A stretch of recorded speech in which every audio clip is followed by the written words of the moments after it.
নবগ্রামের গেরোড়া গ্রামে উদ্ধার হওয়া তাজা বোমা নিষ্ক্রিয় করল বোমা স্কোয়াড টিম। জানা যায় গতকাল নবগ্রামের গেরোড়া গ্রামে ঢুকেই ঝোপের ভেতর থেকে একটি ঝোলার মধ্যে উদ্ধার হয়েছিল 4টি তাজা বোমা। সেই উদ্ধার হওয়া 4টি তাজা বোমা আজ অর্থাৎ শুক্রবার দুপুর 12টা নাগাদ নিষ্ক্রিয় করল বোম স্কোয়াড টিম। বৃহস্পতিবার পরিস্থিতি নিয়ন্ত্রণে আনার জন্য উপস্থিত ছিলেন নবগ্রাম থানা পুলিশ এবং ফায়ার ব্রিগেডের টিম এবং নবগ্রাম প্রাথমিক স্বাস্থ্য কেন্দ্রের আধিকারিকেরা। পুলিশ বম পাওয়া গেছিল গ্রামে কবে পাওয়া গেছিল বম? পরশু দিনকে। দিয়ে আজকে পুলিশ এসে কি করলো? আজকে পুলিশ এসে বম ফাটাইলে। বম ফাটালে?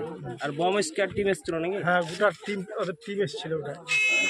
এই যে গ্রামে যে বম উদ্ধার হচ্ছে এই জন্য কি আপনাদের কোনো আতঙ্ক লাগছে কিছু? আতঙ্ক তো লাগছে, আবার গ্রামে একটা মান সম্মান আছে, সে কারা রাখছে এই ধরনের বম? কে বা কারা রাখছে তা তো আমরা জানছি না এখন।